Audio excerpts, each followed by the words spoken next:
Welcome to Tabletop Totality Podcast. This is Cody speaking, and I'm here with Steven? Neil. And Frank. today. We are going to be talking about NPCs. So it's kind of a broad topic, but obviously NPCs are pretty important to role playing games, not just Dungeons and Dragons, but role playing games. And if you are unfamiliar with what an NPC is, it's a non player character. So basically, everything that your dungeon master or game master controls, every other person. NPCs are how you really kind of how you help flesh out your world. They're the people who live in your world. They are the people who can give side quests or interact with your party in some way. NPCs can become allies. They can even end up joining your party. Sometimes NPCs become players' backup characters. So what we want to talk about today is we want to talk about some of the tips and tricks to navigate using NPCs in your game. First thing that I would like to bring up is what's called the DMPC, which is when an NPC is used or created and used by a dungeon master or game master, and they basically use it as a character of their own, where they are, they can tend to put that character first before the actual players. And it's kind of a way for dungeon masters or game masters to be a player as well, but it doesn't work. It just doesn't work out. I find it causes difficulties. I find that it takes away the spotlight, the camera lens from the actual adventurers. And it's really kind of like stroking your own ego a bit because you've made the story and now you're making a character to play, but you also know how the story goes or what's going to come next. So it's just kind of, I don't know. I just think it's foolish, really. I've tried to do it before. It doesn't work. No. How about you guys? You have any thoughts? If you're going to make a DM PC and you're making them based around the world that you're in, it's like you might as well just write a book. Might as well just be like, this is the story of my character who I made for my world. That is all about my character. Look at how cool my character is. It's like, all right, so you're going to make a character that you're going to put into a game, and basically you're going to sort of play favorites with this character and make the story about them instead of the players. Then write a book about the character that takes place in the world rather than, have your player characters just be like background fodder for your DM PCs. Yeah, and that's basically what you're doing. I kind of think that it stems from the forever DM. I think it's like it's people that are behind the screen that probably would rather be playing or miss playing. And sometimes that happens, Absolutely. I think, out of necessity where somebody ends up being the DM more often than not. Sometimes it's because people actually enjoy what you do and they want you to be the storyteller. They want you to run the game because you know what you're doing, or they enjoy themselves when you're doing it. But really, I just don't think that it works. I just think that it just causes problems eventually, It can. Right. It can if they're not really paying attention to it and they're kind of doing those things that you said. Sometimes a DM might make a character and then they just kind of totally forget about it, which I'm super guilty of. Back when we would play Star Wars campaigns, I would have that one Jedi character that would hang out with you guys, and he would never do anything.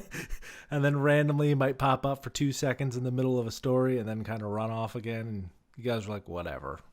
Nobody ever paid any attention, and I rarely used the guy because I had to deal with 4 crazy players. Yeah, and I think the best thing you can do really is to kind of be somewhat in the middle, where they're not as important really as your. And when I say not as important, like the focus of the story, the focus of the metaphorical camera eye should not be on the NPCs all the time, or really, like it's about the players interacting with your world. That's what makes the game. So for you to kind of intervene on that or interfere with it, it's just kind of like shooting yourself in the foot. So I think it's nice to have like a good balance where, sure, you can have NPCs that have some importance, but I don't think that they should really, they shouldn't just take over the story. So like one of the things I do is either the NPC that I'm introducing is either a tier above my player characters where he's stronger or he or she is stronger and more powerful. They're in a better position than the players. Um, like an arch wizard, would be like a perfect, like a 20th level wizard meeting a level 10 party. The level 10 party should know this guy is probably not to be trifled with. And then I also like if I'm going to have like an NPC tag along with the party, I usually have them a level or two lower than my party. Minimum, To absolutely. keep it so that they're not, if you go and you plan like this cool monster encounter, and then you end up getting like the killing blow with your NPC because you made like a crazy strong NPC that you just threw into the encounter or you threw in with the party. Like I said before, it's kind of like shooting yourself in the foot. Yeah, nobody wants Yeah, that.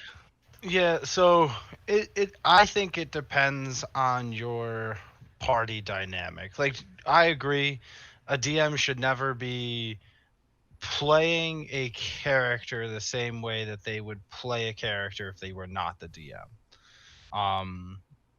Because it's not what your job is there for.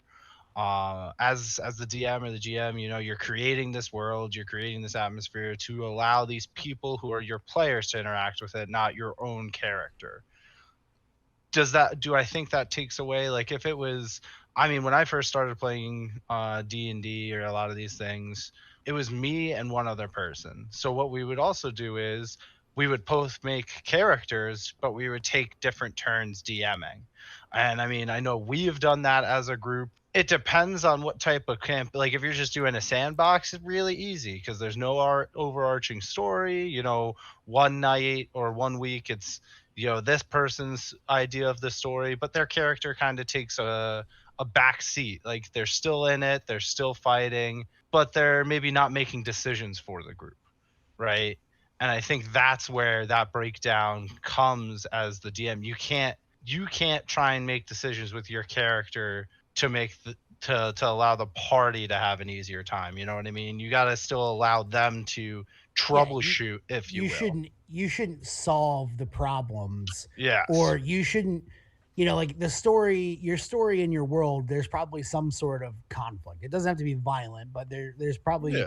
there's something that needs to be addressed, and for you to make a non-player character that solves that or resolves that problem is really kind of taking away that ability from your players, and it's not allowing them to really experience or affect your story. Yeah. Yeah, um, exactly. Now when we were talking about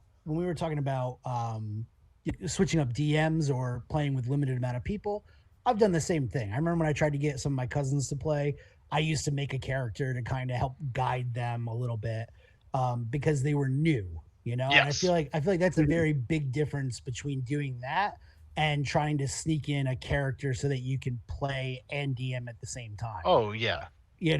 I think they're worlds apart. They are. Now, switching DMs, that's something that can work, but it can also, cause pitfalls. I think we can cover that in another episode, really.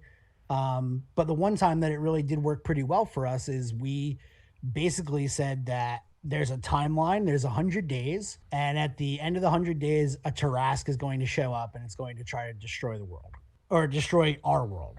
And we took turns. We were 3 DMs, and we would just, like every other day, you would switch. And you were kind of free to do what you wanted to do, just so long as that you paid attention to that timeline and to that ultimate goal, that ultimate end goal. So it was kind of sandboxy because it was like, this is an inevitable event that's going to happen. We can just kind of fill in the blanks in between. Yeah, I just think, like, that's one of those things that with an NPC, like, yeah, you don't want to get caught up making this character that ends up being a playable character just for the DM to get out of always maybe being the DM, or maybe it's the person who really doesn't like to care to be the DM, but they got the short straw, so they were like, oh, I'm gonna make this campaign, but hey, here's this NPC that is of this character that I was always talking about and wanting to play, and now I'm forcing you guys. Yeah. to play with him. Forcing you guys into the Yeah, sidekicks on my character's amazing adventure. yeah, and it's just I don't know, it's just kind of silly because I mean, really, when you think about it, when you are the game master or the dungeon master, you get to play literally everybody else. Anything Yeah. and everything. Everything. Like your players be like, oh, I'm gonna be like a gnome fighter or whatever. I'm gonna be, Sporks McKenzie, Goblin Samurai. But Chef. Goblin chef, Samurai chef. Goblin Samurai chef. Correction. Give the man his respect. I Yeah. understand. Come on. But you don't like your players aren't gonna get to play a dragon. Your Yeah. players aren't gonna get to, play as Asmodeus or whatever. Like you get to do that. Mhm. So I feel like that's the trade-off. You're making the world and you get to play all the extras. You just Yeah. can't be the star. Yeah. Like here's all your players running around and they're the main star, but without that world, without that story built, like what are they? Like Yeah, it's and I mean, nothing. if you create a good enough world, then the world could be the star. Exactly. They could shine just as brightly as the player characters. Yeah. But yeah, Oh, go ahead, Steve. I'm sorry. I was gonna say, but like the whole idea is that the players should be sort of the strongest characters in the game because the focus is on them. They're the ones that are trying to overcome your challenges. And that's not to say that you can't throw like really strong stuff at them to, have like a bigger challenge for them. But like to that extent, there shouldn't really be any characters that are really more powerful than them that are really acting on anything in the world. So that should sort of be your focus when you're coming up with DMs or with NPCs is coming up with characters that can be strong but aren't as powerful as or as versatile as your players. I disagree. Like the player should be, I disagree entirely. Yeah, you have to let them know that for the story, they are the strongest part, 100%. But yeah, the characters themselves, it's all just numbers on a piece of paper. So Well, I don't even. Yeah. I don't even like to think of it so much as like strength. Is like I keep saying it's focus. Like, Yes. there can be a stronger wizard in your game. There could be a stronger fighter in your game, but the focus shouldn't be on them. yeah, And absolutely. if they play a part in your story, then that's fine. They're in that part, and if your players interact with them, then that's okay. But like the story is about the adventures in your world, Mhm. and the adventures. I don't think that they're. Now I understand like fifth edition is supposed to be like a little bit lower magic than other editions. Like the magic's supposed to be a little bit. Like I think that comes down to like your world too, because if your world and everybody has magic, what makes your character special? Right. Your character, your adventure is supposed to be special. And I Yeah. think maybe that's more what Steven was getting at.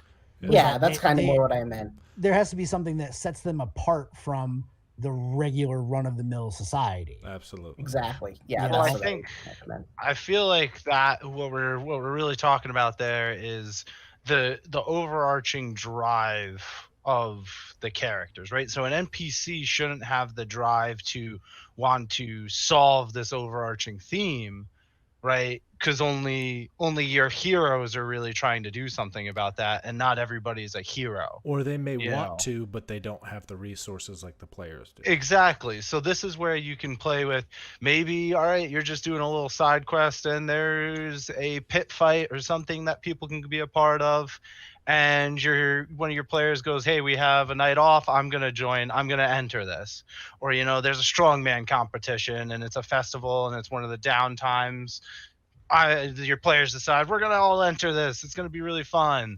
That's when you break out that NPC who might be, a little bit more powerful. Yeah. But you still allow for options for a player to win, but maybe, the odds aren't in their favor. So that right there shows them, all right, there are stronger people in this world. There are people that if I fought in combat, I would die to. But Yeah. they don't have the same drive. They don't know what's going on out there, or they really don't care. They're like, hey, this is my life and this is where I'm at. You know what I mean? Well, that's kind of like we said before, like, if you're an adventurer, like you probably didn't have like the best like home life or, like there has to be Yeah. some reason why you've chosen to travel through a dangerous world and, there has to be some cause. I think if you're a successful business owner and you're happily married, you have a bunch of kids, are you going to want to go and fight gnolls? Probably not.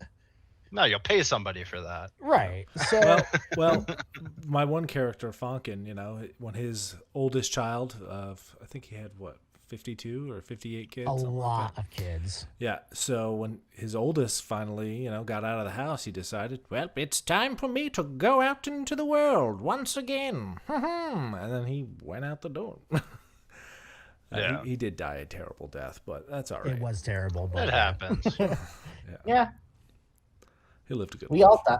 A few of us died terrible deaths in that campaign, but it happens. Yeah. It does happen. So yeah. probably another point I'd like to bring up too on the NPC front is, we mentioned this term before. We actually said fodder, and I don't believe that NPCs should just be fodder for your murder hobo party. Like, I feel like that cheapens, and I feel like it cheapens the game, and I also feel like it takes away from your story and from your world. Mhm. Like, I feel like NPCs have to have, like, they're supposed to be real people or real, like they should have a background. And now I'm not saying that you have to sit there and you have to write out a background for all these people, but if you're going to have somebody like explicitly dealing with your party, like somebody comes running through the woods yelling help, help, help for the party, you should have some idea of who this person is. What are their motivations, things like that. What do they really care about? Yeah. And Neil, what you were saying before, you were talking about how, maybe the NPC doesn't have, they don't have the resources, or they want to solve one part, but not the overarching theme of what's going on. And I feel like that is also because of, like, if I could use an example from the game that we're playing now, like your party, the party you guys are in, has continually traveled through the countryside, and they've been to all these different cities and met all these different people, and they've picked up on the patterns. They've seen the things that are happening. Whereas, Mungo Johnson from Two Forks, the little farming village, he doesn't know anything outside of his farm, Yeah. and Yeah. so they could still have a role to play. They could still be very much a part of your story, but they don't necessarily see the whole picture. They're a puzzle piece, but they don't see the whole picture. Yeah. And I feel like that's a good way to think about it. I feel like that's important, is make your NPCs have value, make them have an existence, and give them some sort of, make them, I feel like the more in depth, the more real you make them, the more amazing your world becomes, Oh yeah. because it's just kind of lame when it's like, yeah, every NPC you meet is a jerk, or every NPC you meet just loves you. Or they just don't trust you no matter what. And every Right. village you go to, and it's like, man, I'm level 15. Like, y'all should know who I am, or have heard of me, or something by now. Yeah. You would at least know that I'm a magic user, or I'm like a fearsome warrior, Or I protect every village I've gone to, and why haven't you heard of me yet? Or I've been to this village 3 times and you been a dick every time. Like, Yeah, Yeah. I helped out this village and done a couple of things, but yet I still can't get a question answered. yeah. And I think that's where a lot of DMs lose it, because they keep using the same things that you see in movies, and it's like, sure, first couple of levels traveling around from village to village, people may just like blow you off, like, you're just like the rest of us. But once you start doing a lot of things, they should have heard of you. They may not know it's you, but also your gear is going to start to be a little bit different. If you, have been in a lot of battles, your armor is going to be dented up, scratched. It's going to look like you're a battle-hardened warrior. So I highly doubt that, Mungo, to use Cody's example, is going to come up to you and try and start a fight when you're level 6 and you have a magical sword that can cleave his head off, Yes, and I feel like that's a great point, Frank, because if I picture like a small little hamlet, like a small little farming hamlet, people's implements that they have to protect themselves are probably farm tools, axes, maybe spears, maybe bows for hunting, things like that. Yep. If you show up in magical dwarven plate with like a flaming sword, Yeah. a Pegasus. yeah, like the average person isn't like, they could be distrustful of you because they could be like, you have magic, you have all this crazy stuff that is outside of my realm of, outside of my little pond, like, um, that's like that fear of the unknown, or they could just immediately be like, wow, this is somebody that could help us, this is somebody that we could perhaps hire. Yep.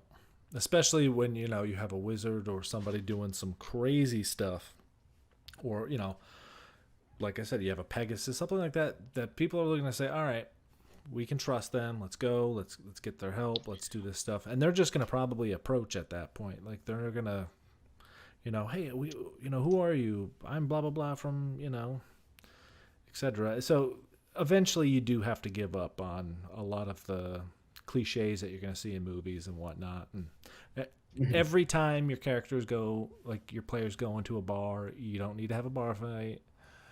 Trust me, they can just go in there, hang out, hatch out a plan, and go and do it, and you don't have to have anything happen in the bar. Sometimes That doesn't mean that you can't throw a bar fight at them. Doesn't mean you can't. Because sometimes it's fun.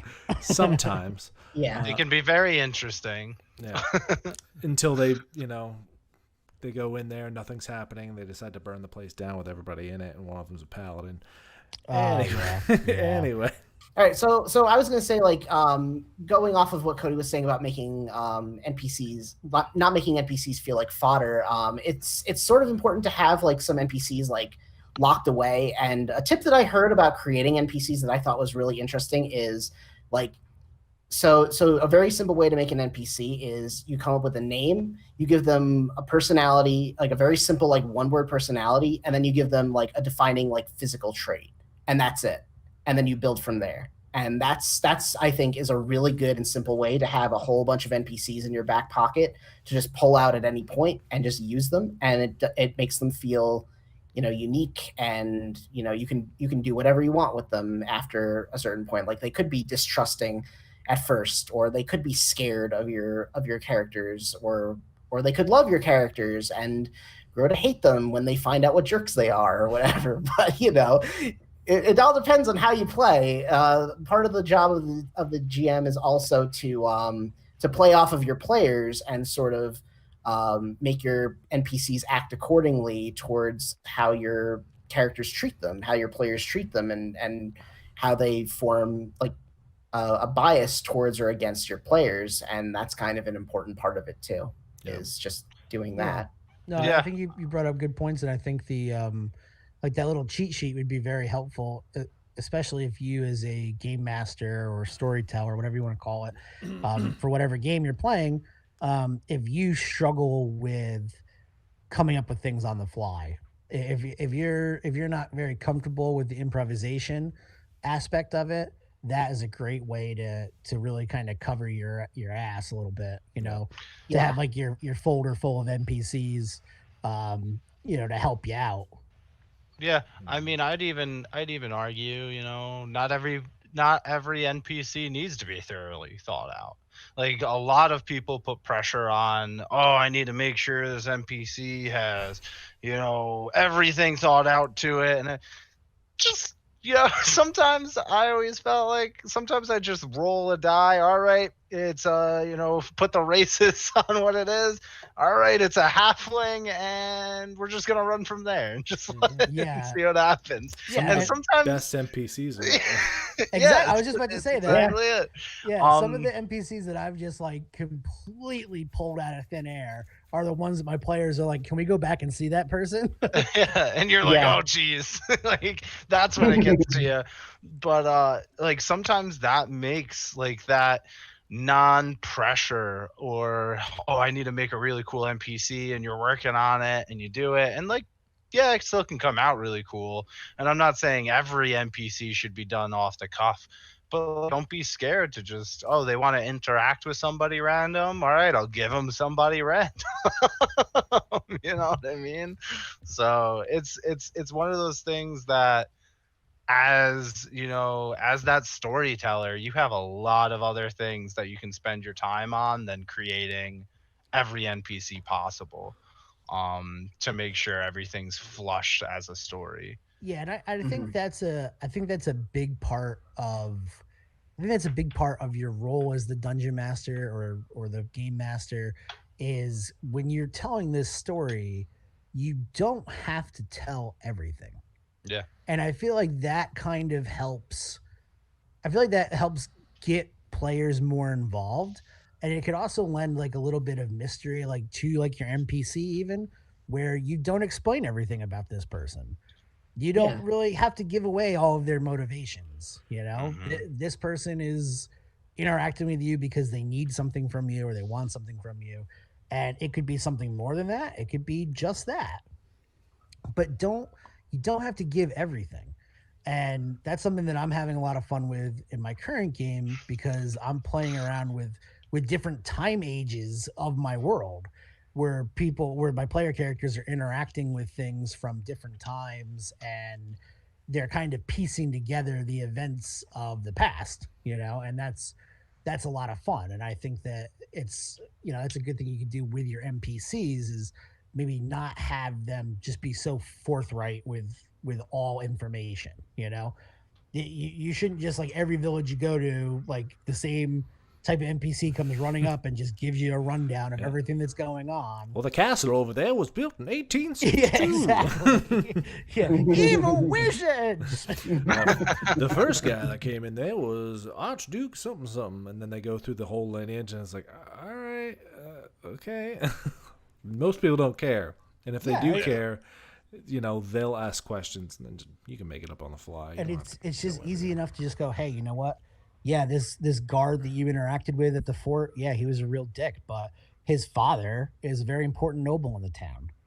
You Hmm. know, you don't have to sit there and be like, from the line of kings back before the ages of ice and storm. You I mean, know, that would it's be just pretty like cool. no, like his father's a noble and he's a spoiled rich kid, and that's why he acted that way to you. Yeah. Yeah. You know, But also, if you're gonna do stuff like that, make sure you put identifying features that will show the players that, like, if it's just some random, you know, guard standing there, it's not really. It's gonna be like, all right, well, these guards are dicks. If it's a guard with, you know, a few rings on his hand and maybe a necklace, and they Well definitely, you know, dressed. very well dressed yeah, underneath. ornate sword or something in Yeah. his Yeah. scabbard. And then it's like, okay, well, is he a captain? Well, he's definitely not a captain yet, but he's, you know, it looks like he's being groomed or he's very well put together. That they'll Yeah, it's start to just piece it together on their own, and you don't need to yeah. explain anything. You know? Yeah. Yeah, No, and I for feel like sure. that's an important part of like, you know, the NPCs, like we said before, like they really are how you get to verbally interact with your players. You know, outside of being the dungeon master, you get to speak through your NPCs, speak through your world. Mhm. But you know, when your players show up, like one of the things we always do when we get to a new place is somebody goes, "Hey, have I been here before?" Yeah. You know, and Yeah. then we usually roll for it or we consult their backstory and we try to figure out if this person knows anything about this place. And then we usually get people, everybody does their rolls for history or whatever to try to figure out what they know. And I just give people pieces of things. And I feel like that's how your NPC should be too. Like it's that same mentality of they're puzzle pieces, but they're not the whole picture. Yeah. Like they shouldn't just be able to come up to you and be like, "Yep, this is how you beat the game." Yep. Yeah. You know? Yeah. Also, don't fall in the pit trap of doing every single, like if you're playing Call of Cthulhu or any kind of game with a horror element, that every character should be distrusted. You know, some Or keep, killed. yeah, some keepers and DMs, GMs, etc. will actually, you know, the first time they're like, oh well, and then the NPC will betray the party, and then they don't trust anybody after that. Yeah, You know, that's first a time, hard one. yeah, first time maybe they should be able to trust whoever it is, and you know, like second, third, maybe fourth campaign in, then you can have a distrusting one, so they know that for the most part, most NPCs can either be trusted or, you know what they're about. You know, Yeah. if they're going to betray you, or if they're trustworthy. Absolutely. But Well, yeah, even definitely, some of I the agree with that. NPCs that some of the NPCs that your group is running into or has interactions with were NPCs that when you first met them, you were kind of on the opposite side of the table from them. Oh yeah. Like you both realized that you were trying to fix a situation, but like when I talk about like Boar, Hmm. Stonefist, he was very headstrong and he was convinced he was gonna do something very stupid, and the party basically stopped him from doing that. And now he's become like you're probably one of your most powerful allies. Yeah. You know, Yeah, that's also like a really cool thing. Have development with your NPC. So if they do save somebody or they do have an interaction, now it's a positive light. Where maybe if they didn't do anything and that NPC did go on and do whatever it did, it wouldn't negatively impact, jeez, I can't even speak right now, impact the party. But now they don't have that benefit, so they stay net neutral. You know what I mean? Where if they did go out yeah, and they yeah. kind of went away from their story a little bit to help some NPC, don't just be like, oh, that's nothing. Now you got your reward or whatever it was from it. Sometimes a reward, yeah, you can get like a little bit of coin, but now if they come back into that village, they should have an easy person of confidence. The real reward is the friends we make along the way. Yes, exactly. Well, Uh, even our whole last session was basically the the the result of an NPC that you guys had met almost like a year prior Yeah. that you took an interest in and learned about him and learned that his kid was missing or was being held hostage. And now you've found yourself where this kid's being held hostage and you guys just went out and broke him out. Yeah. And that was an NPC that I just kind of threw into a downtime event that turned out where the party was like, no, like we're interested, we want to help this person, and we want to, we made a whole other mission out of it. yeah. Yeah. And Um, one thing that I think people don't seem to do because they get in the game mindset of, oh, well, it's just a game, so certain things don't have as much weight. Take yourself out of the game for a minute and think about a situation like you just said, the kidnapping thing. For a real life family, that is a huge traumatic, like life altering for multiple people event. yeah, So absolutely. within game, if that's happening, and if it was just like a throwaway line, like, "Oh yes, my son was kidnapped," and it's either in a downtime or in a game, and then they find that kid and bring him back, let's say a year, 2 years later, or whatever.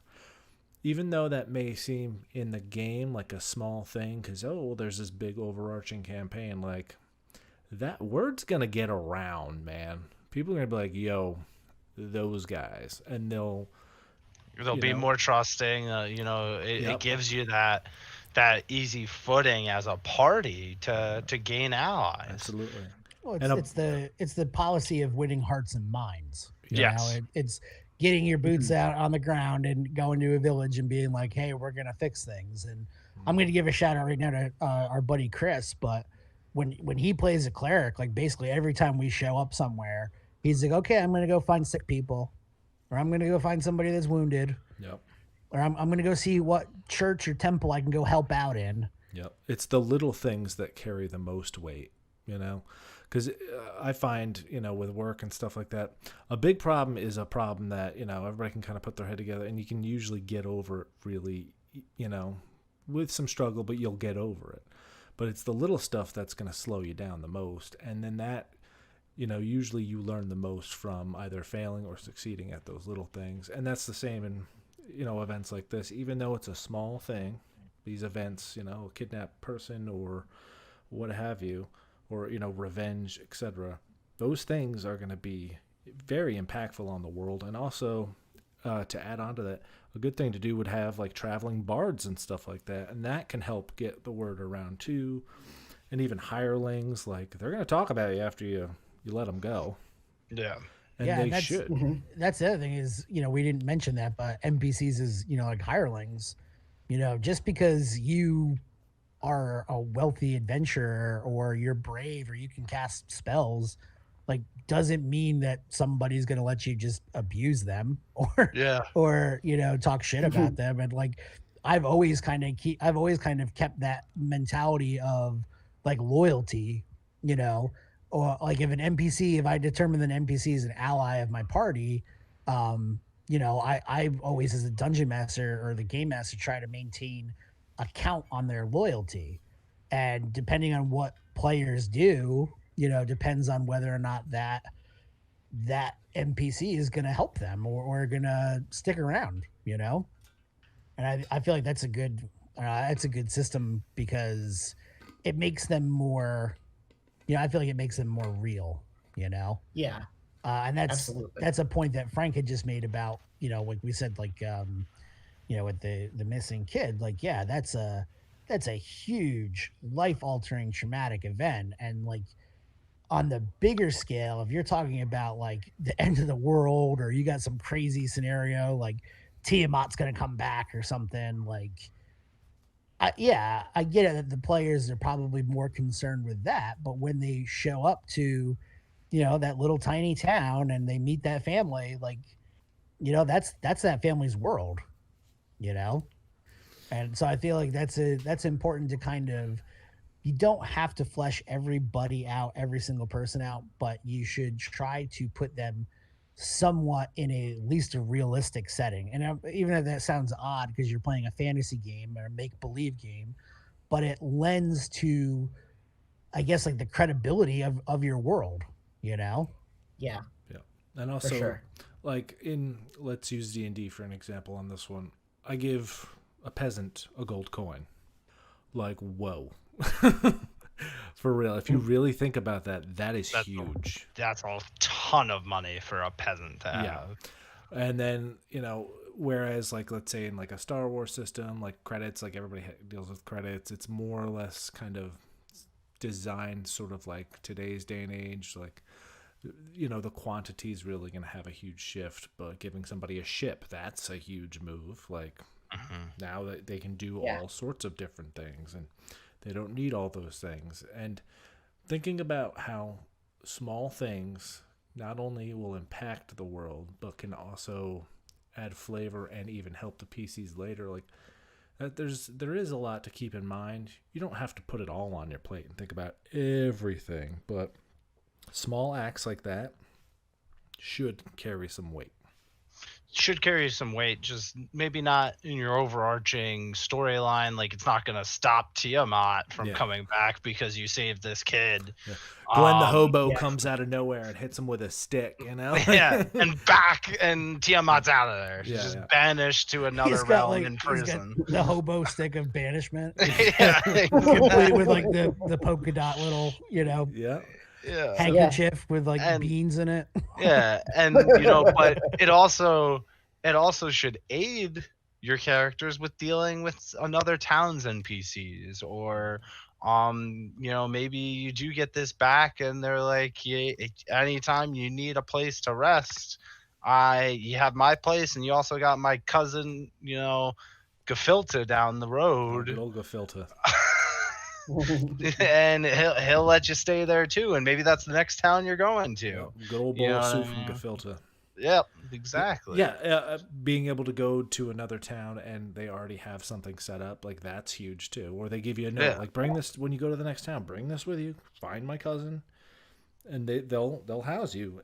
And if you do the same thing, like if they invest back into the world, the NPCs should be able to do the same. Show that to them and also help them out. And you may end up creating a loyal NPC that everybody's like, oh, that guy, like, he's coming with us. You're holding my torch, dude. Like, let's deal with this. And that's always fun too. Once in a while, like, another thing to think about is the opposite though. Is, okay, you just gave this random peasant a gold coin. Now this thief or this bad person saw that, and now their life is at risk because you intervened, gave somebody something that they did not earn, and now they're a target. Yeah, you're making ripples, basically every, that's kind of why I think that's kind of how I tend to DM a little bit. Is I set the scenario, and depending on, everything that happens, every interaction causes something, you know? Yeah. And I feel like that's just, like I said, like just trying to make it a little bit more realistic. Like even though it is a fantasy game, or they are fantasy games and you're role playing, it helps to flesh that out a little bit more. Even to the point where, like you guys were saying about having like NPCs that have like distinguishing markers about them. Maybe they have a scar or a tattoo. One of the interactions that Neil you had with your character a few weeks ago, you knew kind of how to disarm a situation. Oh yeah. There was a melee taking place in a bar, and Neil's character was able to diffuse it because he understood aspects of their culture, Yeah. because he took the time to learn about it.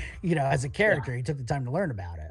And so Yeah. he was able to speak to them in their own language and say, hey, I understand what you're trying to do here, but this isn't the way.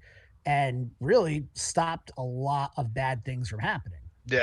Yeah, You know? it's one of those things that here my character always tried to figure out more about the culture, or figure out somehow to try to find a common ground to connect to the people, because he's very much a character that is trying to get out of the, oh, I come from this area, that person comes from that area, we're at war with each other, and that's how it's going to be. So that was like a really cool aspect, where I've learned these aspects about the world or NPCs. I've seen branding techniques from one culture, and here now we're down in this other culture, and there's somebody who was kicked out from the other half, and now I can know why.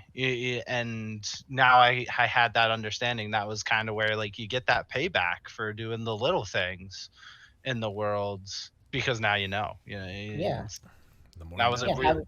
Yeah, Having developed NPCs like really fleshes out your world a lot in that way. Like it could have just been you walk in the bar, you see all these people fighting, and you go, well, time to take out my sword and join in the fray. But instead you made it way more Get some. interesting. Yeah. Yeah, you made it way more interesting, and you created some allies even through just understanding the world because of your interaction with these NPCs. And Yeah. that's a very cool way to do it. And by having very good NPCs, you can really make that happen by really understanding about your characters, the characters that are in the world that aren't the player characters, and really fleshing out the world. It's like a sign of a well-crafted world when you can have NPCs that have a lot of variety to them and a lot of personality, even at a smaller scale like that, and have a lot of differentiation. And having players understand that and then use that makes for a much more interesting game than, oh, we're just going to go and slash and burn everything Yeah. because we're so strong we just can. That's not how people act. That's not how Well, I mean, there are people like that, obviously, but Oh, I yeah. also think that that's part of the importance of making good, believable NPCs, is that they inherently have more value. Yeah, When you make NPCs that are valuable, I feel like you're gonna run into less of that Murder kind of hobo. wantonly running around slaying and everything, burning everything. Yeah. Not I'm every. not saying that's not gonna stop it from happening, No, because no. sometimes people show up and that's just what they want to do, and that's whatever, that's their thing, they want to blow off steam, fine. And that's a that's really a session zero kind of topic, when Yeah. you sit down there with your players and you say, hey, listen, this is the type of game we're playing, and I made it apparent in this last go around for me. I was like, it's going to be difficult and it's going to be story driven. Yeah. Mm-hmm. Well, one of the things that, like, if your players do not want to deal with all these different types of story elements, like, it is a cooperative game. Even if you are running these games, you do have to take their criticism. So, like, if they're just like, hey, I want to go around and just destroy everything. Like you know, try and find a middle ground if you can, but you're not always going to have it your way. You know, St. Mickey D's. But one thing that I've done in the past when I had some murder hobos, and this actually helped flesh out the world a little bit more, and it's more of a realistic thing that NPCs will do that can help out, is a character, let's say Neil's character kills a guy in a bar fight. There's going to be a wanted poster. Yeah. And people are going to come after you.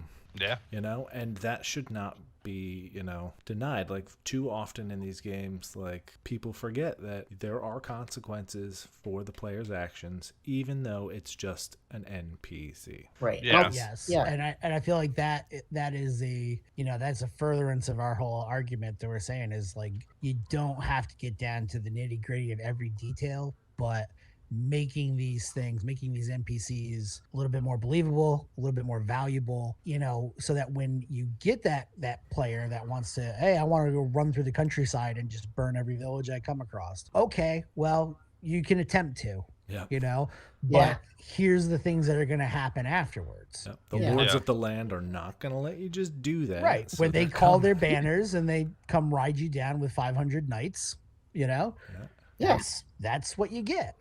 And alternatively, if you do have a player that's just like, I'm going to go kill everyone I come across, you can have sort of the opposite happen where like they go into a town, they're like, yeah, I'm going to find like the first person that I find, I'm just going to do terrible things to them. Okay, well, the village heard that you were coming, so they all abandoned it. So there's no one here for you to fight. There's no one here for you to kill. You got And a then- bad reputation, dude. Yeah, exactly. And even and it's like, and even if you're like, well, I'm gonna go kill all these orcs or whatever, and you kill a whole band of orcs, well, now the orcs are gonna be like, the orc killer is coming. We need, like, we can handle everything else, but we can't handle the orc killer. We got to get out of here. So now you're not letting the players get away with all this wanton murder that they want to get away with, because that's not what it's kind of railroading. It's kind of preventing your players from playing the way that they want. But it's like, if all they want to do is just run around and destroy your world and kill everything and not play the story, then like punish them a little by preventing them from just, you know, being able to do it. Yeah, exactly. Or even getting supplies, because eventually that person is going to need supplies, but they murdered 12 villages and now they're at the 13th and they're like, I'm not going to murder this one. I'm just going to buy supplies. And they're going to either, you know, hike All up the their guys. prices, or they're going to be like, we know what you did, you know, to those last 12 villages. You should just leave or you're going to get arrested. Yeah. Or to bounce off of what Steve said before, they could just pull a Russia. Like, as you guys keep coming in, they burn everything down that they can't carry, and then you're going to start running out of supplies. And meanwhile, all these bands are getting together and attacking you, so you're running out. The players are running out of resources. They're getting their butts whooped, and sooner or later, they're going to get taken. Like, they're going to lose, and it will happen. Thinking to real world things is definitely a beneficial thing, especially with your NPCs. You know, you don't need to have everything super realistic. Like, you don't have to have a physics engine running while you're doing this, but which that is. I mean, if you do, that's impressive. Like, well, yes, but you also kind of break the whole point of the game to begin with. It is a game all these games are there to be played, have fun, do your thing. Like I said, though, you do need to sit down with the players. You know, we've said this a couple times. You sit down with everybody, figure out what's going to happen. If they want to run a murder hobo campaign, then, you know, you do have to kind of give it to them. yeah, You can't play by yourself. Then you're just writing a book. Well, and I feel like that's that's kind of the agreement between the player and the storyteller is like, you know, you both are agreeing to play a cooperative game at some point.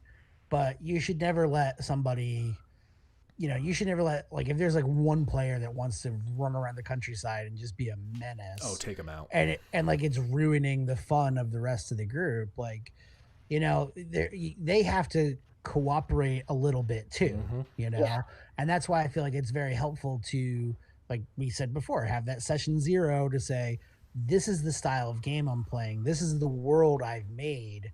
You know, and this is the kind of things that can go on, you know, like they should understand before they decide, like, I'm going to go torch this town, that this is owned by a very important noble with a large army, you know, and who doesn't take well to that sort of thing. Yeah, you and know? also when you're bringing in new players, sitting them down for the like before they even get to play, have them just watch one night. You know, this way they see how the game is run, and then you can tell if they're just going to keep interrupting you every 5 seconds. B, they see how the other players are doing things, and then they're going to kind of hopefully lean in and yes and them once they start to play, and they're also going to realize, hey, I can't just go around murdering any NPC I want, because there are, things will happen. And that can mitigate a lot of problems right there. You're bringing in a new person, they see all this stuff, and then after you guys are done playing, everybody talks about stuff, and then you can kind of read that play and be like, all right, yeah,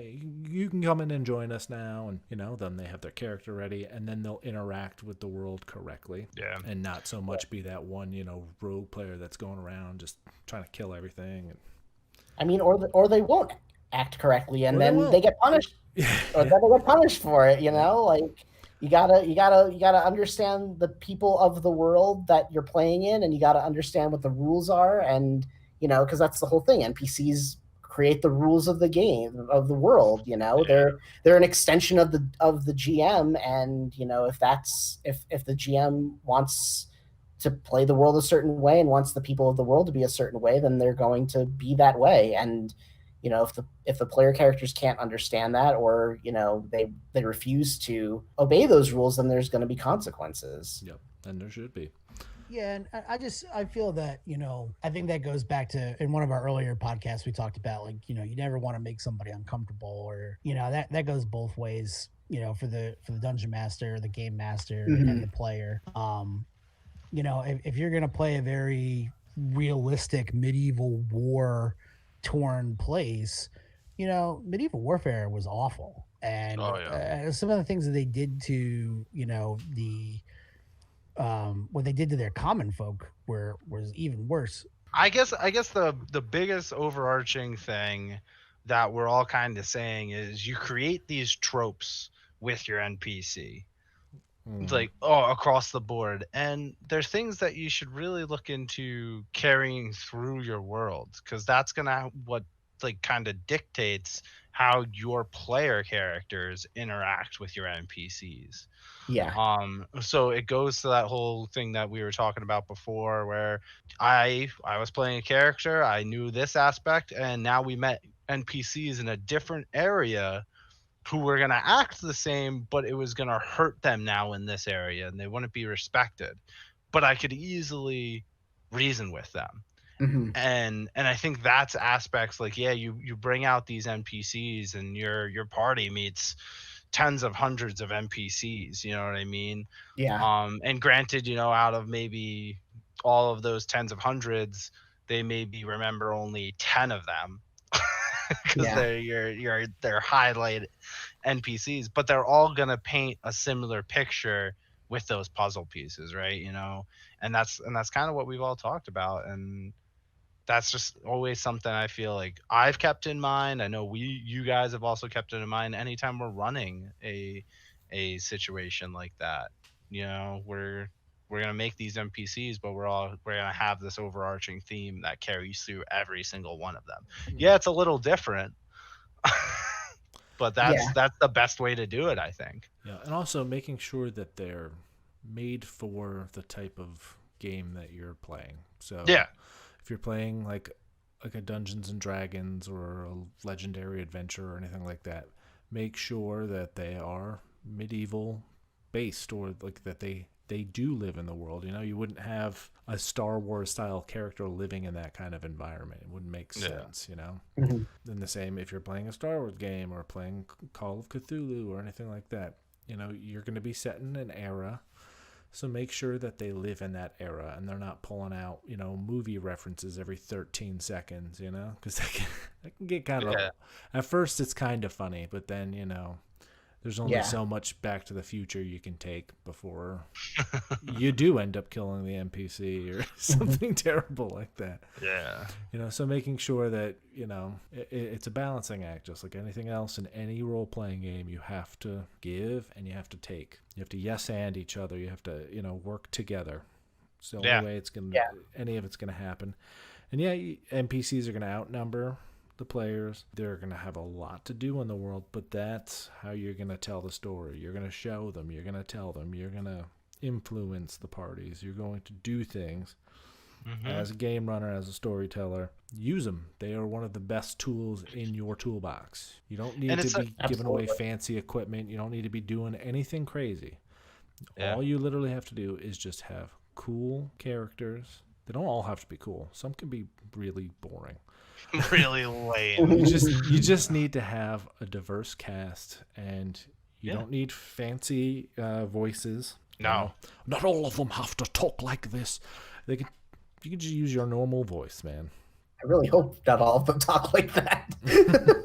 But you can talk normal. They can all be different characters. They can all live different lives, and you're bringing a lot into the game, and you're placing it in front of the players. Let them interact with it.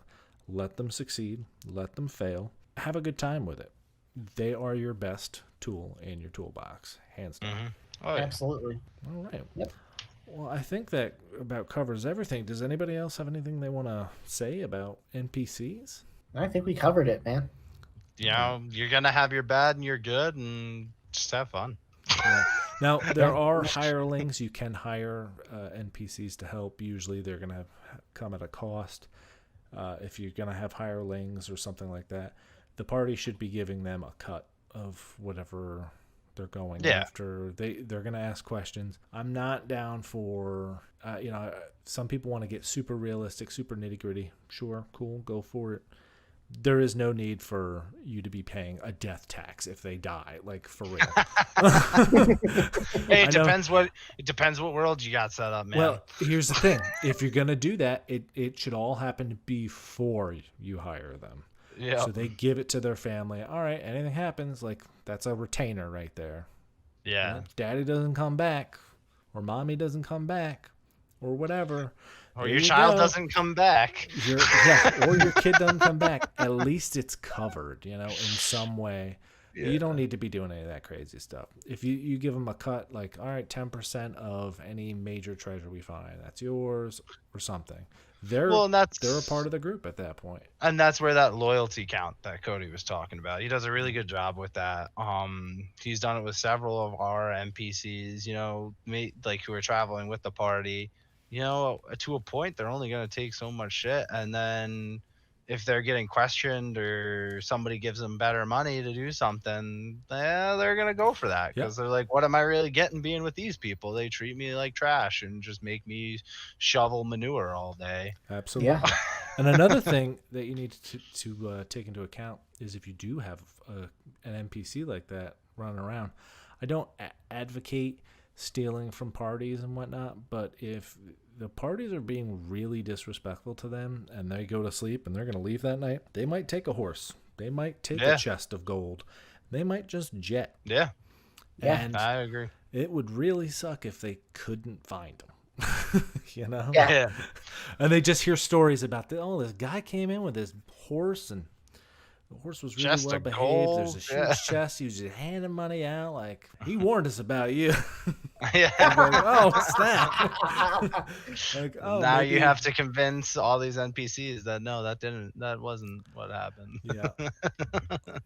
Like, so it's I don't know. There's just so many options, and I feel like a lot of people get tied into just trying to do what is expected, and D&D's or even Call of Cthulhu or Star Wars. All of the reason why we play these is to experience the unexpected, right? Mm-hmm. We want to be in this different immersion of life. Yeah. So just mess with it. Have a good time. Have a good time, Exactly. I'm sure we're going to probably end up doing a part 2 to this because there's still a lot to be covered, and I know we didn't cover it all. But there are resources out there in different books and different games. I know D&D, there's an entire section dedicated to NPCs and how to run them in the Dungeon Master's Guide. Call of Cthulhu, there's definitely a section on running the NPCs. Any role-playing game, there should be one. You know? And our website will have some ideas and some NPCs already created that you can take and Absolutely. use. Another thing that actually your brother did, Neil, which I really thought was an awesome idea, is anytime, you know, we were onto a new game or something like that, he would always collect character sheets. And Yeah. then he Yeah. put them in a binder, and he always had a pre-created NPC ready just to go. Yep. And he would just be like, oh, this is blah, blah, blah. He might change the name, but the rest of it's made. Yeah. No, it's a great idea. Like, And seriously? yeah, I've taken that Yeah. and done that in my own aspects, even if it's just, my own characters or a couple characters from other parties that I had. I'd hold on to them because sometimes that's the easiest information to be like, oh damn, they want to go about doing this and I wasn't prepared for that, but I have this character that is. Yeah, I have this Yeah. whole binder just full of character sheets ready to go. Yeah, that's Oh, why you want to mess with this wizard? Okay. Yeah, because some people, they like to tear up a character sheet after a character's death, and I just never liked that. Yeah. I might not use that character as a playing character because they're already through, their story is told, but reskin the name a little bit, and that's a new NPC, and right there, or even. Yeah, it might be a different campaign, but I've done this several times. I have, there's certain shops that appear in all of my homebrew campaigns. One of them is called Potions, Lotions, and All Type of Oceans, and it is ran by a gnome. The most out of this world gnome, Einstein hair looking thing, and he just has shops set up everywhere and pretty much just runs the whole thing. And anytime my party comes in, oh, there's that NPC, you know what I mean? And I think that's always a cool thing, you know what I mean? You can do those things. Just because you created an NPC for one campaign and this is a whole different one doesn't mean they can't plop in that world. Yeah, for sure. Why not? It's interesting bringing in, especially sometimes people have played a character and then the next game that we're playing, it's like they meet somebody who met that character, so it's an NPC with a connection to somebody, and they're like, wait a minute. And that's always fun too. There's so much that you can do with NPCs in general. So much. Yeah, definitely do the binder idea. You can there's hundreds and thousands of pre-made character sheets on the internet. Go print out a dozen or two of them and just put hold them in a there. binder. Until you get your own characters all lined up. And also, anytime you move on to a different game, collect those sheets. Also, another thing is have them in different level tiers too, because that'll help too. Especially if it's this character is say it's D&D. This character is a wizard. Party's level 7, so I'll throw a level 5 wizard at them, because they're deciding to fight this guy all of a sudden, or or maybe I just need to know what to roll. So I'll use this character because it's right here. Boom. Done. Yep. And that's it. And that's the beauty of it. Yep. NPCs. Gotta love them. All right. Well, so I think that about rounds it up for NPCs this time. Thanks for listening to Tabletop Totality, and we'll catch you next time.